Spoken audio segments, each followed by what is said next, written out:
Tea has a fascinating background story that a drink made up of several dried leaves could create empires across the globe. Tea is the most popular flavored drink in the world. How does tea, native in China, could be so popular around the world? Let's take a sip on slightly sweetened tea and listen to the story of how tea, originally as a medicine and social drink, eventually brought empires up and down throughout the human history.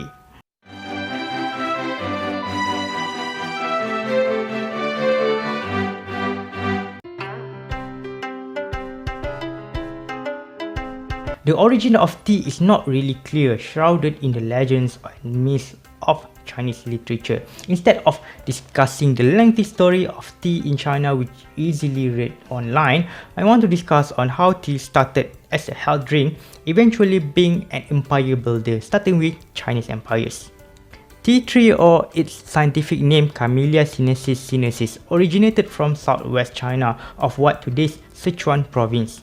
Tea was harvested and consumed by Ba and Shu people who lived around this area about 2000 years ago. Both disappeared and or assimilated into Chinese culture. Any cultural legacy related to Ba and Shu, their languages, their custom, their social structures, have lost in time, never been seen in any records clearly. But one thing sure remains: tea drinking.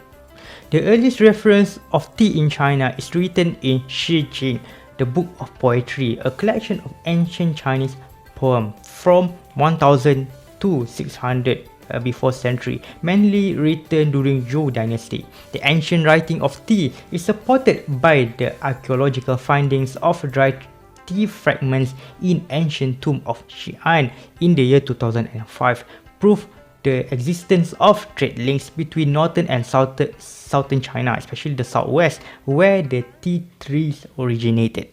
Centuries later, tea gradually accepted both as a medicine and also as a casual drink, with hundreds of tea varieties amazingly comes from just a single plant species, Camellia sinensis, and tea plantations spread all over the southern part of China. Tea only gained its footing as a part of daily necessities during Tang Dynasty, the golden age of Chinese culture. Liu Yu, a Tang-era Chinese writer, devoted his passion of tea into a book called Cha Jing, which is the notable work of tea culture in Chinese history. Tea during the Tang Dynasty was not the same as the type of tea most people associated with. Firstly, tea at this time were mostly green tea and occasionally oolong tea that give better beneficial to the health and have a longer shelf life than green tea, which in turn, tea at that time mainly processed into powder and compressed into a tea break. To drink tea, this tea break need to be chipped a little bit, grinded into powder and mixed with hot water. And if you think that the process sounds similar with the Japanese tea ceremony, you are correct. Chinese tea was brought to Japan and Korea by Buddhist monks during Tang Dynasty, when Buddhism started to spread over Korea in 6th century and in Japan starting in 805. Buddhist monks drank tea to help them meditate, especially in the cold weather. Golden Age came when an empire traded and exchanged extensively with the civilization they have contact with, while the closed-door policy will brought opposite results. This is just a lesson from the history. Further from China, tea was appreciated as a secular drink to the Tibetans, Mongols, Turks, Siberians and Russians who live on the Far East. Tea also found itself in the Middle East through Silk Route, but Arabs and Persians were not really too keen with the green tea taste. In far-flung areas of Siberia and Tibet, tea bricks were valued as money, as the tea brick is tradable with livestock, could store for many years to come, and give essential nutrition to the otherwise nomadic meat-rich diet. In 1936, numismatist Stuart Mosher wrote an article in Buffalo Society of Natural Sciences about an unconventional money of tea bricks. In Siberia, Mongolia, Tibet, and Chinese Asian markets, cakes of compressed tea resembling mud bricks circulate as money. This money, which is manufactured in southern China, is made of leaves and stalks of the tea plant, aromatic herbs and ox blood. It is sometimes bound together with a yak dung. But don't worry, today almost all commercial tea was processed with only pure tea leaf made into loose leaf tea. In the 14th century, Emperor Hongwu of Ming Dynasty has banned tea bricks as a tax payment and offering to the state. Thus, loose leaf tea that most people associate tea with gained popularity, while the older style tea bricks turned into a specialty tea and also just a curiosity. During the expedition of Zhang He from 1405 until 1433, tea was introduced along his journey to the maritime kingdoms, but unlike porcelain and silk, maritime states did not keen of green tea either. And in turn, the recorded history outside East Asia rarely mention of tea in any inscription, in stone, in writing, and even in the local folklores. Meanwhile, on the other end of Silk Route, tea started to gain an attention. In many online writings, it was assumed that tea gained its popularity in Britain when Catherine of Braganza, the queen consort of Charles II, King of the United Kingdom, came to Britain with the chest of Portuguese tea. It is widely accepted that Catherine brought tea to British royalty, but she is not the only pioneer of British tea culture. Tea has been in Britain long before the arrival of Catherine of Braganza and her tea chest. In 1659, Thomas Roche wrote in his diary that Chinese tea was being extensively sold in London, especially in the coffee shops. Samuel Pepys wrote in his diary on 25th of September 1660 he was offered a cup of Chinese tea, of which he never tried before. Tea was widely consumed by upper and middle class at that time as the replacement of coffee, widely drank in Europe but scarcely available in England due to prolonged war between Britain and also the mainland European kingdoms. Interestingly, before 1685, most of the tea brought to Europe sourced not from China but from Japan. Being forced to trade tea together with Japanese porcelain, silk, camphor, silver and copper, Dutch decided to just sell the tea in the Dutch cities as a medicinal beverages. And soon Dutch East Indies Company, who monopolized Dutch overseas trade in Asia, imported tea to the Netherlands in such a substantial amount. By 18th century, tea was VOC's most profitable commodity, literally overtook spice trade, which other European, especially British, start to break the monopoly of the spice trade in Southeast Asia. And Chinese traders brought tea to Southeast Asia to trade with the local Southeast Asian and also to the Europeans. In 18th century, preference has changed. Europeans prefer black tea over green tea because black tea is the nearest replacement of coffee, both as a caffeine source and also because maybe the taste is quite similar with the light coffee.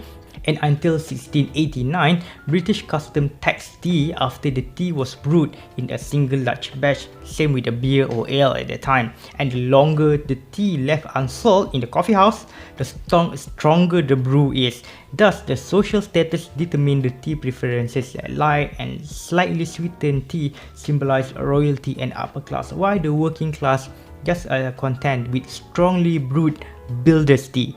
And between 1715 and 1735, black tea price dropped even further due to oversupply, since tax was paid by crate, by box instead of by weight or quality. Black tea gained popularity on middle and lower class society since it is cheaper than green tea. Probably tastes much more acceptable as well. According to Anne McCann, before 1730, tea was accessible to most people in the Netherlands, including the poor. Combination of the increase of supply, people's preference of tea over beer, and purported health benefits makes demand of tea in Britain increase exponentially. Before 1730, when Qing Empire allowed direct purchase of tea from Canton, the only practical way to supply tea is to lure Chinese junk to European trading posts in Southeast Asia. But don't worry about Portugal, they already have Macau. And in most European cities, tea is just a part of luxury curiosities such as sugar and coffee at that time, while coffee was far more popular and affordable. That is why tea gained a footing in Britain and also in the Netherlands, since coffee was supplied via Mediterranean and barely reached northern part of Europe.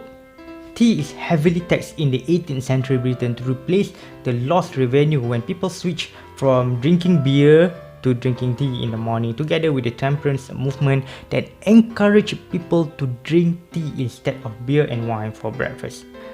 Beer for breakfast? Alcohol used to be a staple breakfast prior to the 18th century Europe. Maybe just as an Australian, they know better. And why does people switch from beer to tea in the morning, aside from religious reason? There was an important moment in British history in the 18th century, which is Industrial Revolution. Previously, beer and ale could be made at home with grain, wheat and barley harvested from the wheat fields when people migrated from the countryside to the cities to seek better paying jobs. They had no means to get and make their own beer. Plus, to buy a beer already heavily taxed, so being drunk every day is not really a good idea. During Industrial Revolution, operating machines require someone to be sober in the morning, and no factory owners want the workers to come to work intoxicated and accidentally cut their fingers off at the machine. After all this tea mania, actually, where does all the tea in the United Kingdom came from? VOC sourced straight from Chinese merchants who sell from southern China to VOC trading posts in Southeast Asia, while British East Indies companies at the same time tried to get a sizable trade of tea import to fulfill the British tea mania.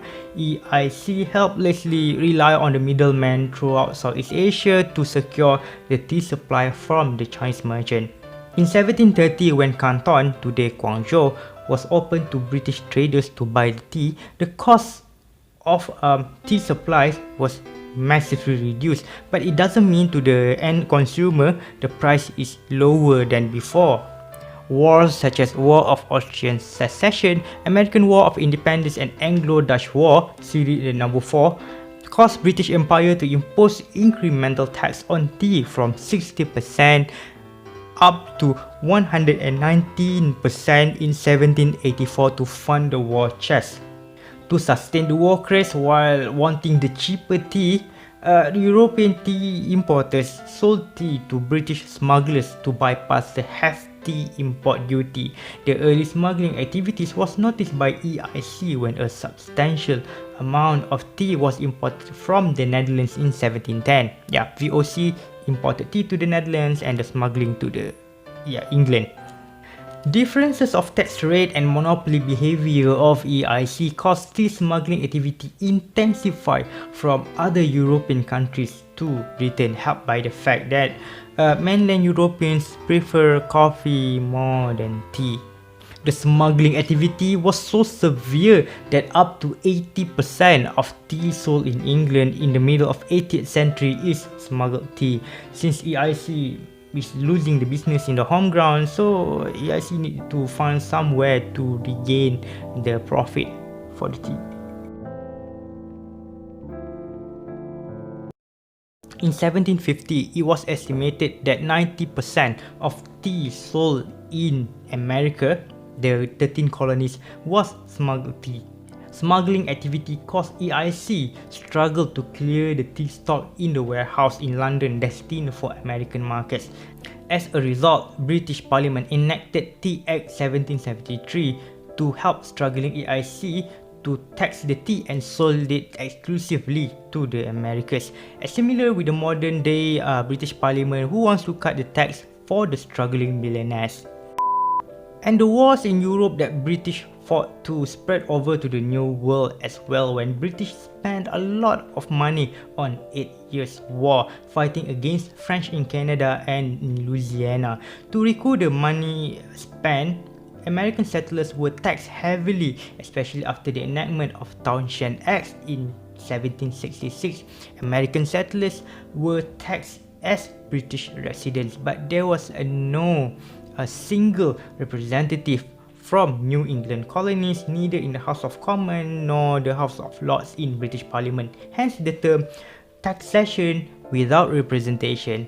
How to commemorate the ridiculous government policy? Let's have a party! Boston Tea Party, where the tea from the chip was simply dunked to the sea, but the tea is undrinkable, by the way. And afterward, the history set the path of independent United States of America, a glorious global superpower that was born out of tea, besides China of course. To combat smuggling and loss of tax income, Britain finally did a sensible action.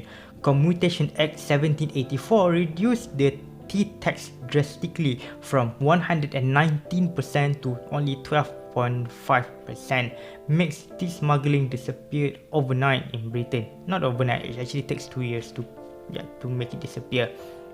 Unintendedly helped by smuggling, VOC maintained the domination of tea trading in Europe because of all this smuggling to Britain until 1790, when the Netherlands at war with Britain due to Dutch support of the newly independent USA.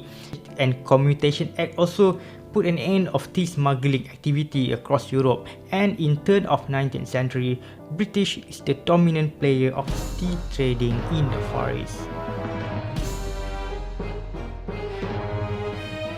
Europeans prefer black tea, especially those who are accustomed with the taste of coffee, paired with the sugar and touch of milk. It's a perfect way to start a morning and also to start a crisis. Qing Dynasty emperors opened Canton, today Guangzhou, for business to accommodate tea export, and tea is the most important source of silver, widely used as a currency in China.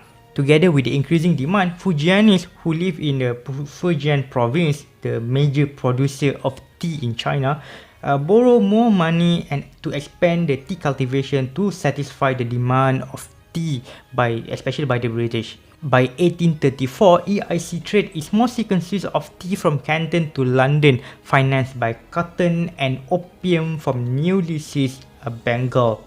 And tea, financed with cotton and opium, is the key commodity of how the empire where sun never sets began in the early 19th century. But there was an issue anyway.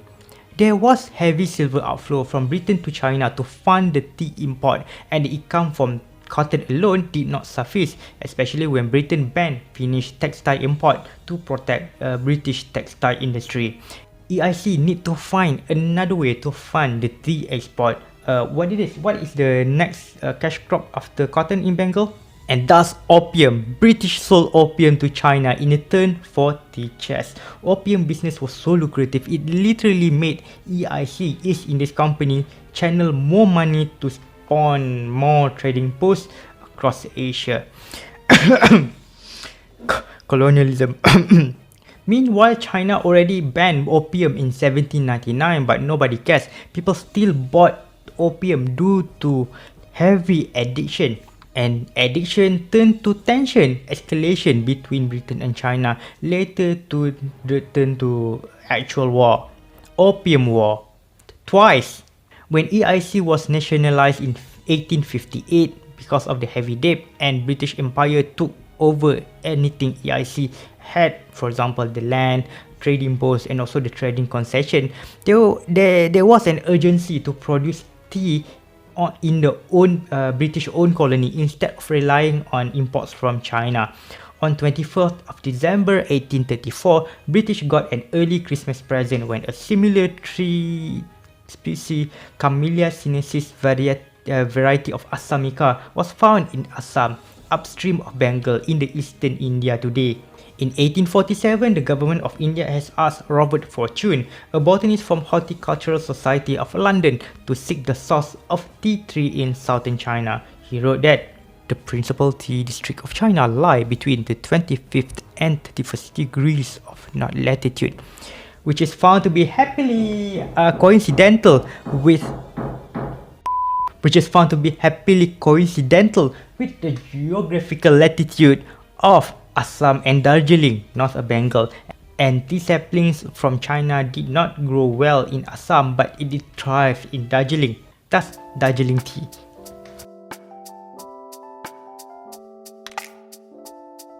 tea experiment in Assam since 1830s was meant to replace the fragile tea import link from China which caused wars twice.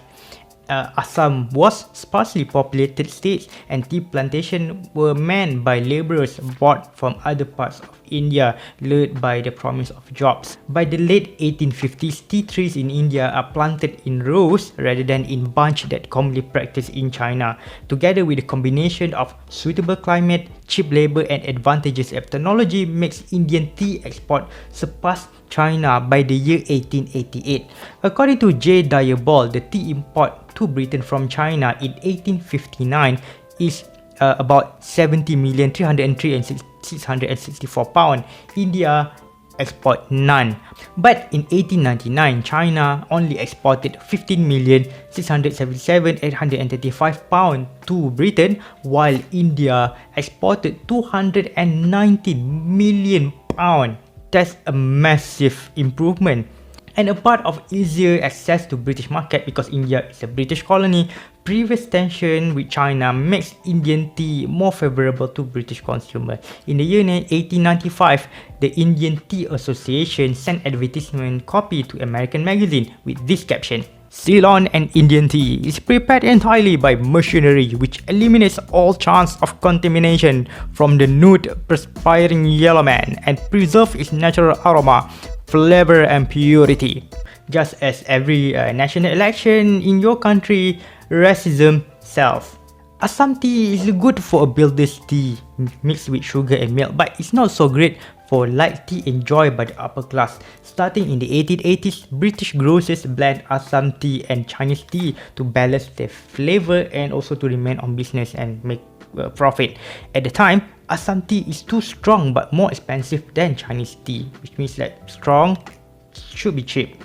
19th century also saw the interest of tea spread all over the world. Ceylon, today's Sri Lanka, replaced coffee that much destroyed after a blight in the year 1869, replaced most of it with tea, which is a success. Ceylon is synonymous with tea, mainly Camellia sinensis type that brought by Robert Fortune from China. Iran want to develop its own tea industry and do what British did before, smuggling. Prince Muhammad Mirza smuggled tea sapling from India in 1890 because he was an ambassador of Persia to India at that time, and brought the tea sapling to Lahijon at the Chile Caspian coast. Tea trees from India also exported to Indonesia, Malaysia, Kenya, Argentina, and also in the middle 20th century, Turkey. Meanwhile, in China, the loss of tea export caused anxiety and confusion by big merchants as tea stocks left unsold. Loss of tea market also means loss of income to the Qing Empire. In the second half of 19th century, tea production was in crisis, causing unemployment and starvation. Adding with the opium addiction supplied by the British, opium addiction caused lower productivity among the Chinese workers, caused dissatisfaction that later grew up into series of uprising, which brought the end of 2000 years old monarchical China in the year 1911. There was an attempt to machinize the tea production in China. A Qing officer in the 19th century, Chen Qi, suggested that just replace the manual labor of tea processing into machinery, as what British did in the developing tea industry in India and Ceylon. However, there are many opposition to the idea of mechanization. Writers today often say, if China also used machines, then how much more market space can there be? If goods are cheap and price low, then ultimately there will be no profit. By the turn of 20th century, tea is almost everywhere and localized.